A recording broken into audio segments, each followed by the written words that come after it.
You're watching Capital Connection from the Illinois State Capitol. Welcome to Capital Connection. I'm Mark Maxwell reporting from the Illinois State House on this Sunday, July 19. If you haven't filed your taxes yet, it's too late.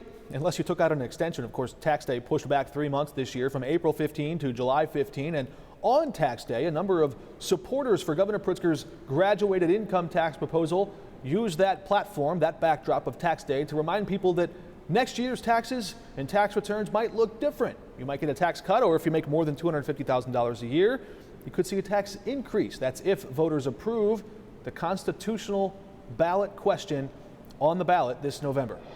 Our opponents, the wealthy special interests, corporate CEOs, and their lobbyists, want to protect the broken old way of taxing income in Illinois and the special deals that it gives them. Above $250,000, the top 3% of wealthiest earners will pay a little bit more. They can afford it. That is tax fairness.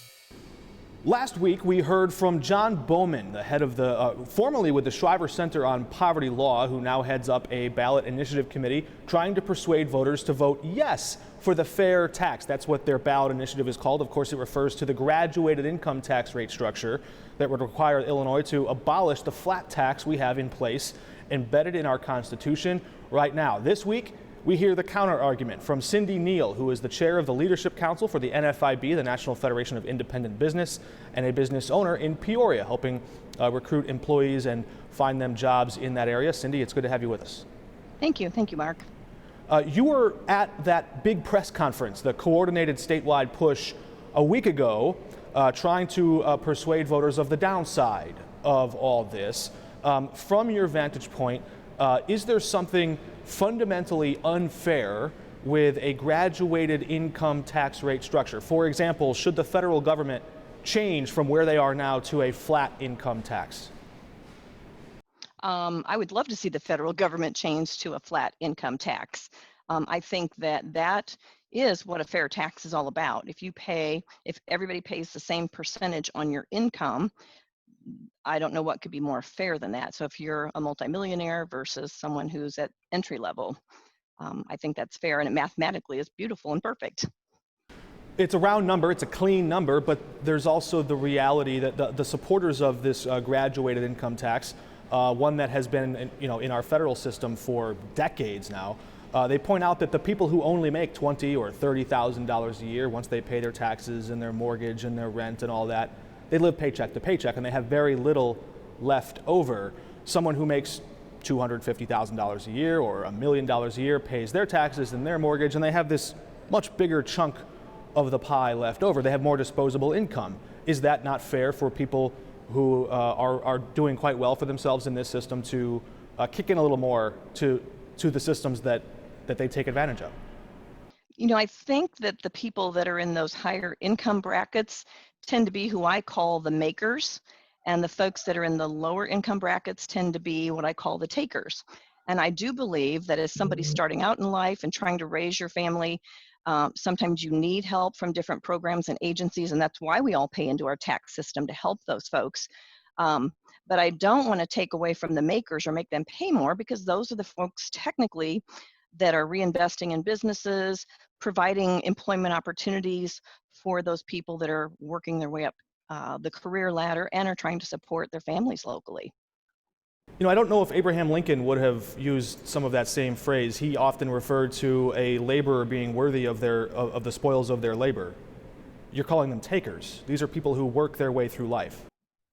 No, I wouldn't necessarily. Takers, because they are still needing assistance. So maybe that's not the greatest terminology, but it rhymes with makers. So there are people that make opportunities for others as far as in their business. And normally the folks that are in the higher income brackets turn around and reinvest that money in new capital equipment, hiring more workers. Or in their bigger house or their yacht or a boat.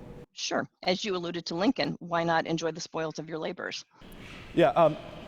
I want you to explain from your vantage point the economic ripple effect here. You made a comment during the press conference last week where you said if Illinois does approve this, and if voters do say, okay, we're going to change to the graduated income tax structure, that eventually those added costs are going to be passed down to the consumer directly anyway. Can you explain how and why that would work? Sure. Well, one example is the minimum wage that just went up July 1st. And for employers, we're having to kind of rethink. And let me just say, I didn't have any minimum wage jobs for the people that I put to work. I believe that the marketplace takes care of itself. And in an employee marketplace, folks can go and find decent jobs, better pay, good benefits, and can go to a different company. But the cost of unemployment is going to go up. We know it is. The whole COVID thing and unemployment and all those dollars that went out has to be paid for somewhere. You mean the cost of unemployment insurance to businesses that goes through that, right? But I guess I want to steer back to I want to understand the graduated income tax though, because that was the point you made in that press conference about the graduated income tax was that if people in, say, your income tax bracket or people that make north of $250,000 a year, if they have to pay more out of their income tax, that ultimately that's going to cause consumers to have to pay more somewhere else. They're going to pick up the tab. How does that happen? Well, when the cost of doing business goes up, whether it's salary, benefits, taxes, unemployment taxes, federal unemployment taxes, workers' comp, all those factors that are charges on top of your wages. An example is I love to go through my local McDonald's down the street from my office. I'm now paying close to $6 for my burrito and coffee every morning when it used to cost me $3. So you're describing, okay, so maybe you were describing corporate income tax and not personal income tax when you made that argument? Well, again, if we're charging those people that are producing the jobs and growing their businesses and providing employment opportunities for folks, well, how do I want to say that? They're not going to invest as much in their employees if they're paying the state additional income taxes. I would rather spend my money on payroll and hiring new people to my team and growing my business, investing in my business, versus sending my money to the state of Illinois. As a business person, I think I'm a better steward of my capital. And if I'm paying, I don't have a problem paying my fair share based on have I had a good year or not a good year. Obviously, I'll be paying fewer taxes in 2020 year end than I did in 2019, as most of us are, those of us that survived this whole COVID thing, which is another consideration we need to take into mind right now. Yeah, certainly, and a lot of businesses are going through a very difficult time with this. How has that affected your business? Because as I understand, you work helping to recruit new workers, perhaps sometimes temporary employees to find jobs in and around the area. How has that changed? I imagine you can't do as many in-person interviews to sort of vet these job candidates. Right. It is, as people say, a whole new normal.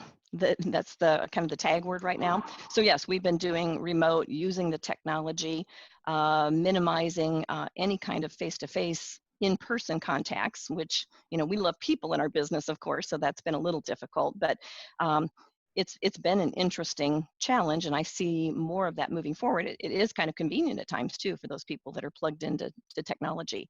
But we've been blessed, Mark, with the opportunity since the beginning of the COVID pandemic to be considered essential and provide workers to those essential businesses. But I've also seen a lot of companies that weren't, that we had to do the layoffs, and it just breaks your heart. And so, as things open up, we're thrilled to take our long-term workers and give them priority to get them back quickest and make those offers to them for those opportunities as they come about. So, and perhaps for those folks. Yeah. Certainly, and perhaps a new wave of people looking for jobs as they've hit the unemployment line. Maybe those people are also there. As I understand it, many of these workers, maybe there's a machinist who's making $12 to $15 to $18 an hour.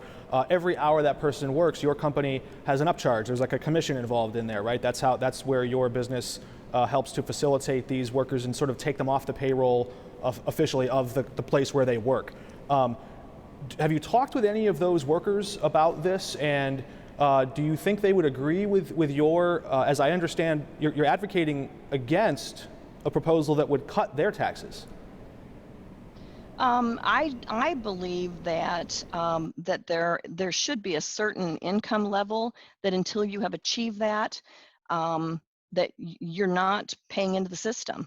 You shouldn't have to. You need to take care of your families first and take care of your community. Wait, it sounds like you just said you believe in a graduated income tax rate structure. No, I believe in a level where you start to contribute. What should that level be?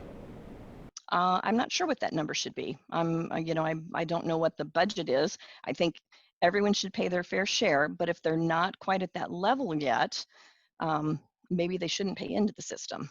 You are describing, so other states, 34 other states or so that have this graduated income tax, they'll set that level at 10,000 or 20,000 or somewhere in there, and they'll say all of those dollars that you make, the first $20,000 you make, let's say, you and everybody else pays no taxes on that, and then you start to pay taxes on dollar number 20,001 and higher. That is, by definition, a graduated income tax structure. That sounds like what you support. I think from that level forward, it should be a flat tax. Okay, so just two tiers. Yeah, just when you reach a certain point, then you start your contributions versus needing some of the programs and services that the state provides. An interesting idea. I wonder if, yeah, an interesting idea. I'm not aware perhaps there is a bill that would suggest that. I'm not sure how the state might get at that. Do you think they could do that right now with the Constitution we have in place? I think the language is already written for the ballot for November 3rd. So the language was adopted, and I think the pamphlets are printed and getting ready to go out in the mail so that people can study the issue for themselves and hopefully make an educated decision on the ballot November 3rd. I'm afraid I'm going to bore you with closing on a political theory question here, but no tax system in a working legislative body is ever permanent, right? They're always up for debate every year. Different handouts for different industries or different social service programs or how much goes to education, this, that, or the other, it's always up for debate. So if we know politicians that we elect to public office one day down the road are going to have to fix our budget hole, they're going to have to do a number of things, they're going to have to make moral choices about how the state spends our tax dollars, why not give them those options to set those rates in different ways and then hold them accountable if they make a decision that you don't like down the road? Well, I think with the flat tax, constitutionally, we've seen those increases to fund the government, right? And we didn't get in this mess overnight. We're not going to get out of the mess overnight. I really want to save our state, but I'm concerned. You know, I've talked to people. I mean, we've got an outflow migration. That means our tax base is less. We just don't have as many citizens sticking around to pay taxes. And I can't tell you the number of people that I know that have retired, moved to Florida. So I've got a lot of friends. I'd never have to buy a place down there because I could just go stay with everybody and be covered for about a year because they've all left Illinois, unfortunately. So that leaves a gap for the rest of us here kind of holding the bag. But we've seen historically that the General Assembly has not even focused on the tax or the holes. I mean, we've got that pension problem. Because one argument is that they didn't have those tools at their disposal. They couldn't set those rates and move. They had to lift the tax on everybody at once, and that became a really heavy lift. But they've done it, but they've never focused on what can we do all those years that created those huge deficits. There's been no focus on that. They keep raising property taxes, gas taxes, cell phone taxes, a tax. If people started looking at all their bills and all the things that did go to the state of Illinois, right, we might want to start a revolution. And, you know, most of us in small business hate the word tax. We really don't have a revenue problem if we manage our money well, but we do have this spending problem that we do desperately need to get under control. You mentioned property taxes. I'm curious, it jogged my memory because I think you mentioned something similar at that press conference from a week ago or so, where you said there is nothing in here that would lower property taxes. But last week, I want you to respond to something our guest said, John Bowman from the Shriver Center on Poverty Law. He agreed there's nothing automatic about a property tax increase, but take, for example, if the state raises $3.4 billion a year, which is what the estimate is if they raise the tax brackets on the people who make north of $250,000 a year, and they took all that money and put it into education, just as a hypothetical here. We don't expect that that's what they'll do, but if they took all that money and put it into education, wouldn't local school districts then not have to spend as much? Because right now the state is not spending its share on education. And John Bowman said if the state spends those dollars wisely and shrewdly, it would relieve pressure on property taxes. You said it wouldn't.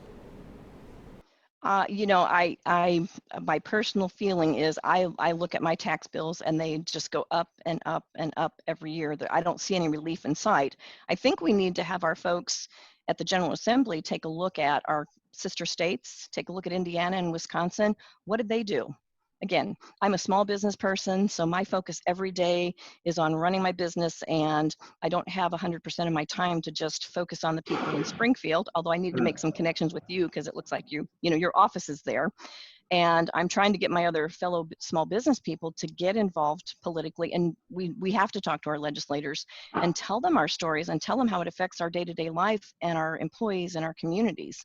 If we start taxing the rich, then there's less money, and we have to, as business people, make decisions about, do I buy that new piece of machinery? Do I cut hours? And this whole COVID thing has upset the apple cart terribly. We're still trying to figure out how we're going to come back from all of this. Do I cut benefits? Health insurance constantly goes up year after year. So do I cut benefits? Do I cut hours? We're all trying to get more done with less, and that means headcount, census, fewer employees. May I ask, would this proposal at $250,000 or higher, would that raise your income taxes? Personally, no, I'm going to pay my percentage, and unfortunately, I'll have some losses. So, yeah, I'll have more write-offs, which reduce my income. Yeah, and especially in a year like this, a lot of companies are taking losses, and there's loans being taken out and things like that. What do you make of that? Of the politics of that? Governor Pritzker has said 97% of people in the state will pay the same or get a tax cut. And you just mentioned the rhetoric of let's tax the rich. I think maybe you were being, you sort of just used that label there. What do you make of the politics of that? What do you see in that? Well, first, there's a lot of money that has been donated for the cause. Obviously, we're a grassroots organization, so we're just trying to get the word out to fellow small business people. But my concern right now is for what's happening in my community, as well as others around Illinois, and that is kind of survival first and foremost. I hate, we've had small businesses right down the street, 4 blocks away that have closed, and they're not going to return. So there goes the tax base, and that person's probably suffering a loss, going to have a write-off, not going to have as much income. Those are the people I'm concerned about, and then their employees and what that means in our local community. So. Yeah, very few easy answers on the horizon. But Cindy Neal with the National Federation of Independent Business Leadership Council also works at a job recruitment center in Peoria, helping to find people land them jobs. Thank you for joining us. An interesting conversation, and a little less than 4 months to go until this big vote. She's one of many voices on the opposing side, trying to persuade voters to vote down the ballot question this November. Cindy, thanks for joining us. Mark, my pleasure. Thank you. All right, when we come back, a closer look at Speaker Madigan's call for the statue of Stephen Douglas to come down. He called it a symbol of hate. What a Lincoln professor has to say. We're back in a moment.